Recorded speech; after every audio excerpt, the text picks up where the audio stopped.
What's up, incredible humans? I am Jenkins here with my stellar, very handsome fiance, Josh. And we're so thankful that you're here. Welcome to the Have You Heard podcast. And just also on YouTube, we're doing this fun combo thing. I could get used to it. I like it. But guys, I'm really, really thankful that you're here. If you're tuning into the podcast, and friends, grab your headphones and let's get into the Word. So on our part one, we talked a lot about what it looks like to seek the Lord because He's worthy of your pursuit, and how that blesses your relationships to come if a romantic relationship is a part of your story. And we also got to ask Josh and hear from him about particular things that he walked through leading up to us coming together in relationship, and how that impacted us and why seeking God first really changed the game for it all. And so today we wanted to kind of hone in a little bit on where I was coming from leading up to our relationship. And also we kind of also wanted to just share some things that we've learned through our relationship and being together. So we're really excited, and we hope that it encourages you. And it was really cool to be able to talk about where I came from beforehand. But now I kind of want to highlight where did you come from? Like how did you prepare your heart, Emma, for this relationship?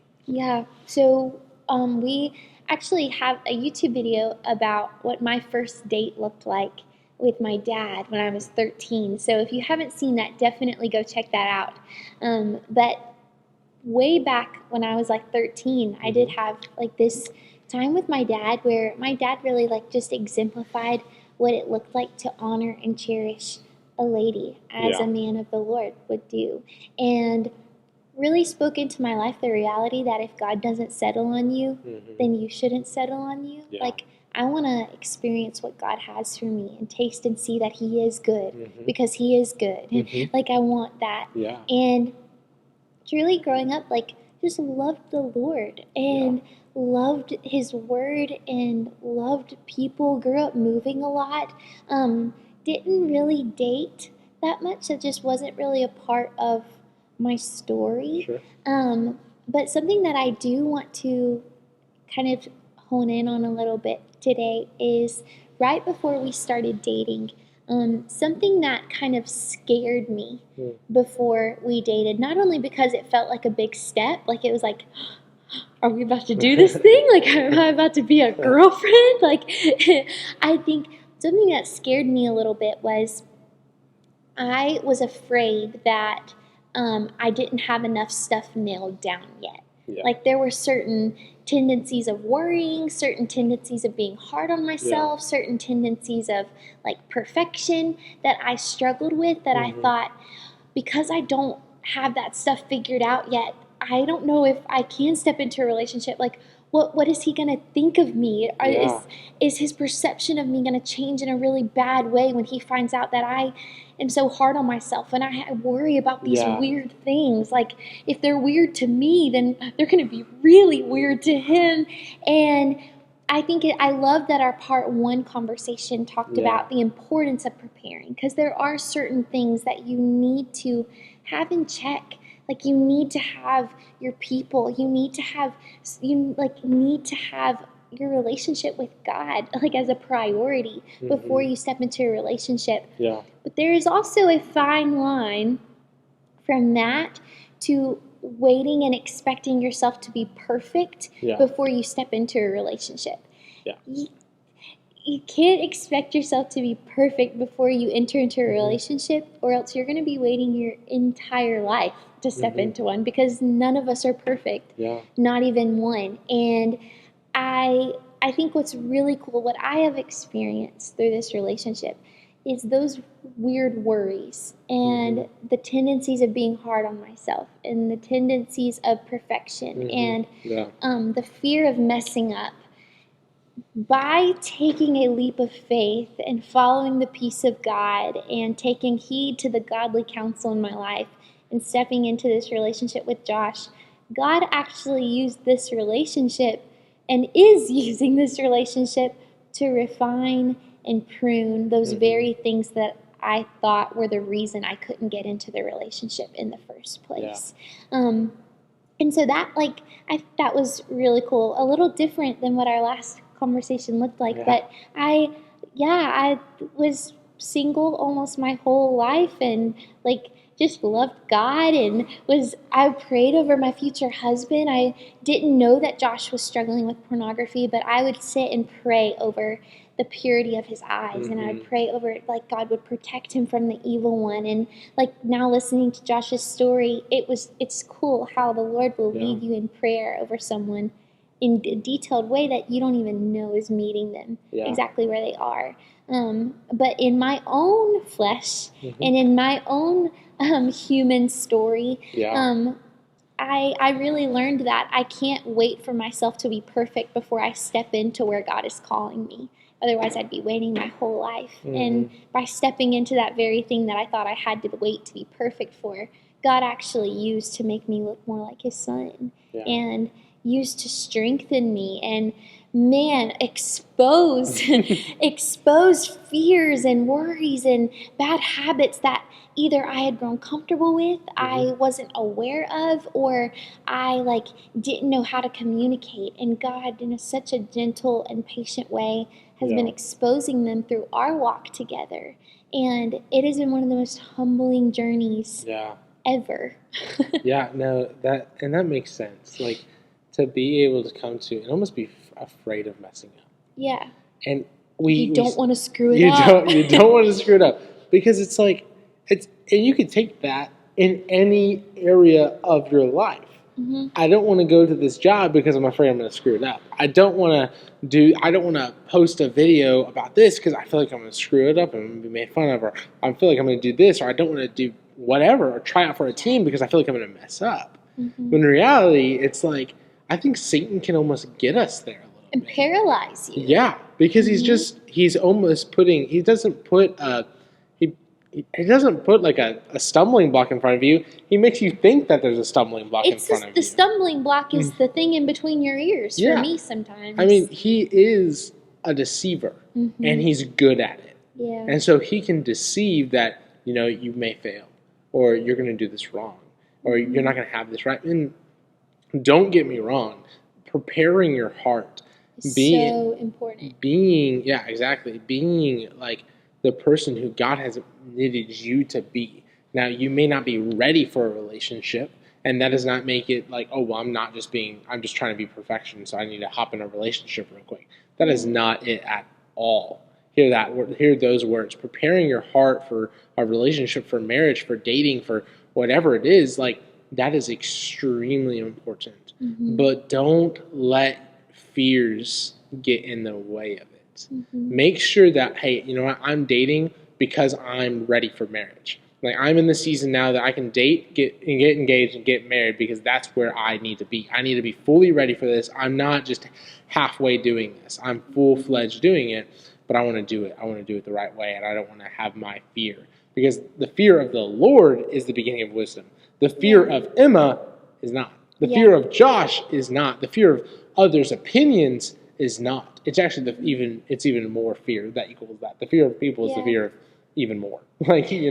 Yeah. And so we can really get caught up in that. And I can even feel well, I'm the man and I have to do this and do this and do this. And I can have a fear that I'm going to mess up. That I won't be the dad. I won't be the husband. That I won't be the boyfriend or whatever that I'm supposed to be. When in reality, that if I just continue to seek the Lord first, if I continue to seek wise counsel, if I continue to pray and read the Word, that the Lord will lead me through this. Yeah. That the Lord will guide me and give me what the things and the knowledge that I need for the season that He has called me into. Yeah.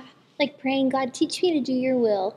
May your good spirit lead me on level ground. And if I have people in my life who love the Lord and they are speaking thumbs up type of things, and I have peace from God because I know God and I'm seeking Him in His Word and I'm praying, and it's okay, you know that quote that says marriage prepares you for marriage?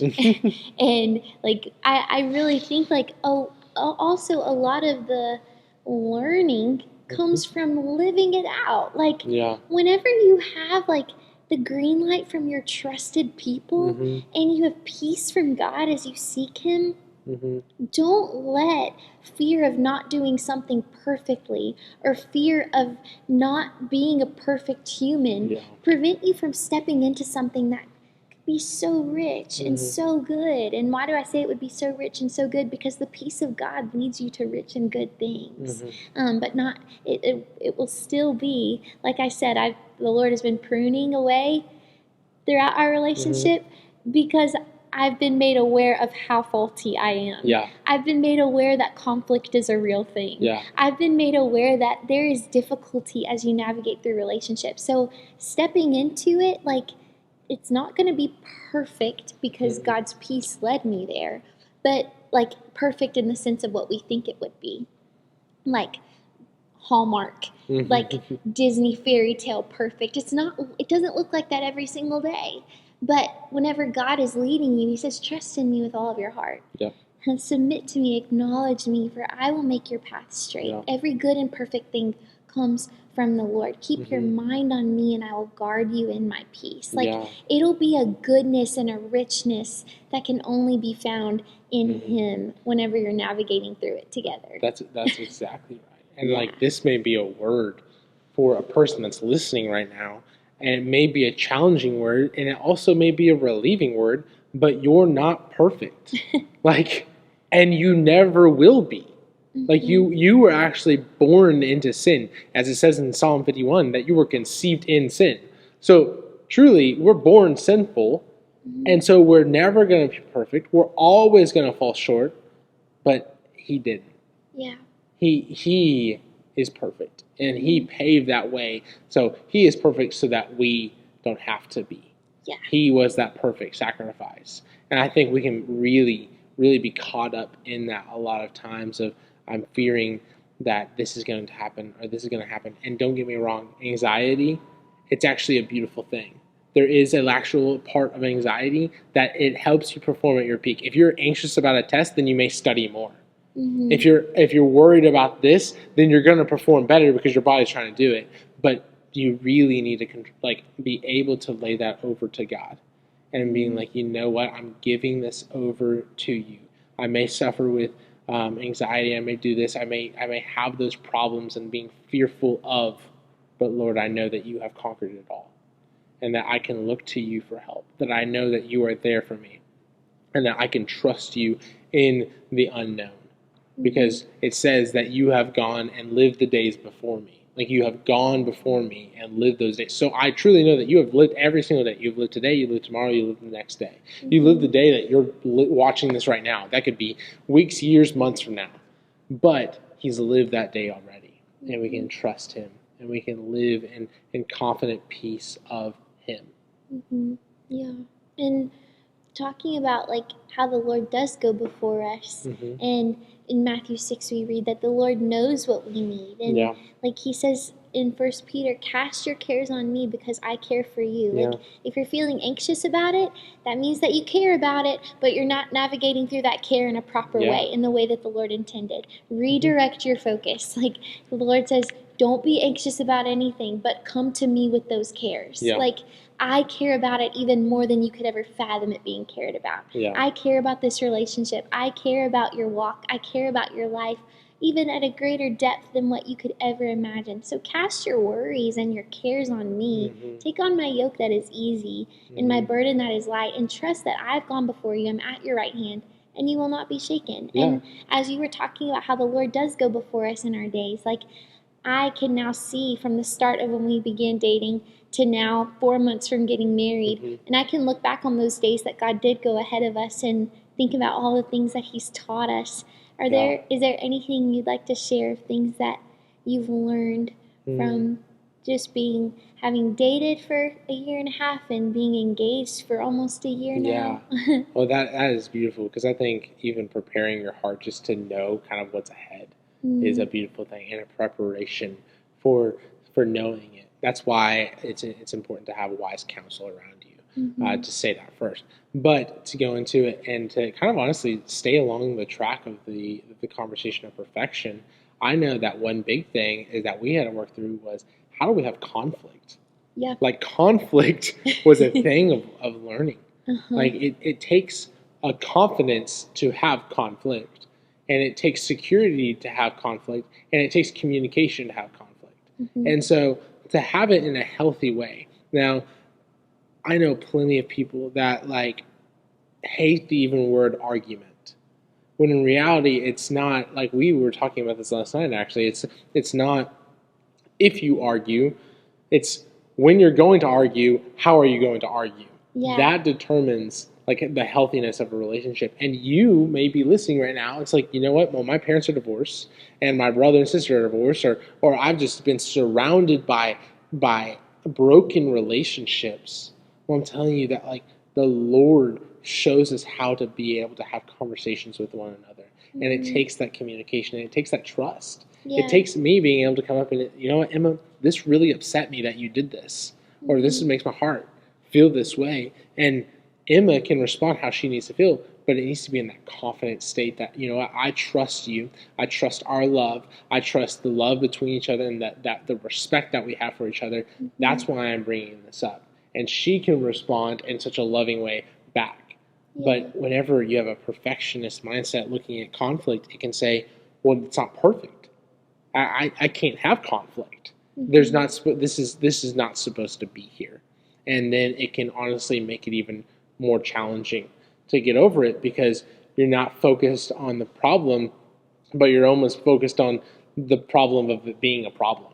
You hate that there's even a problem, and so then it extends it. Yeah. But whenever you're able to focus in, hone in, trust each other, and be able to, you know what, let's work on this together because we're a team. We're a team together, that I'm not leaving you, you're not leaving me. That we can work on this together, and I trust you and you trust me. Yeah, like the you're not the enemy. Yeah. And I'm not Ephesians the enemy. 6. Like, yes, yeah. Like finally, whenever disagreements do come up, because we're two people with two different thought processes, two different like ways that God knit us together, like we are wired differently. Yeah. And I think it's so important though, like that we both seek the Lord and are strong in His mighty power. Like stand firm in the armor of God, knowing that our battle is not against each other. Our battle is not against flesh and blood, but it is against the spiritual forces of evil in the heavenly realms. And so, not like you said, not if there are disagreements, or if there are different thought processes, or if there are different ideas that come to the table, but when those things happen, how do we navigate through it in such a way that it's like, I'm not fearing that our relationship is going to break apart because there's a disagreement. But with confidence in the Lord and confidence in the love that is here, let's talk it out. And something that your mom said one time that I've never forgotten is, through conflict, seek not only to be understood, but seek to understand. Like approaching conflict from a place of humility. Like I want you to know where I'm coming from. I want you to know like what my thought processes were. I want you to know what my intentions were in this moment. But I also want to be quick to listen and slow to be angry as I hear you out. Where were you coming from? What was your thought process? What was your intention? And I think that is a game changer. James 1:19, to be quick to listen, slow to speak, and slow to be angry. It truly is pivotal. Like when we read in 1 Corinthians 13 about love, that love is patient, love is kind, it's not self-seeking, it doesn't boast. Going on, it always perseveres, always trusts, it never fails. Like there's a reason that unconditional love is all of those things, because it's not going to be easy to agree all of the time. It's not going to be easy to not think of yourself all of the time. Like those flesh tendencies will come up, but in the midst of conflict, when unconditional love is the foundation of the conversation, it really does change the game, because God is now like, be holy because He's holy. It goes back to the prep. Like he is my because He's holy, because He's good. I want to honor you well.